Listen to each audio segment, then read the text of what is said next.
In today's video, I'm going to teach you how to merge, fragment, and union shapes for complex icons in PowerPoint. We'll start by building the base of your icon with simple, overlapping shapes. Go to Insert, choose Shapes, and pick a few basics like rectangles, circles, or triangles.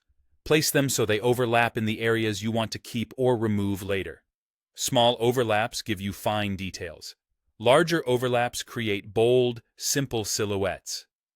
If you want perfect proportions while drawing, hold Shift as you drag a shape to keep circles round and squares even.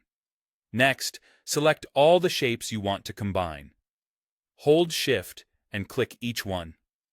The order in which you click matters, especially for certain merge modes like subtract and intersect, because PowerPoint uses selection order to determine which shape is treated as the top or bottom. If the outcome isn't what you expect, simply undo and change the order of selection. With the shape selected, open the Merge Shapes options. Go to the Shape Format tab. You'll see Merge Shapes on the left. If you don't see it, make sure at least two shapes are selected. Clicking Merge Shapes reveals the key modes we'll use to sculpt your icon.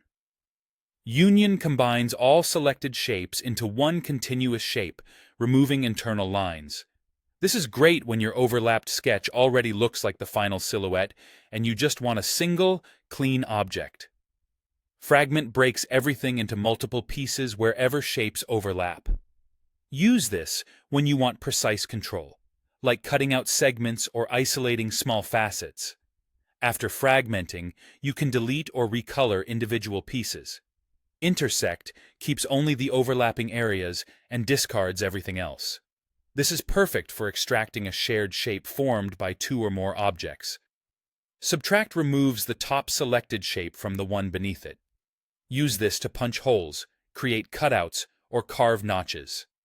If the wrong shape is being removed, reverse the order in which you select them and try again. Once you've chosen a mode, clean up the icon. Click Unwanted Fragments and press Delete, then refine the remaining parts.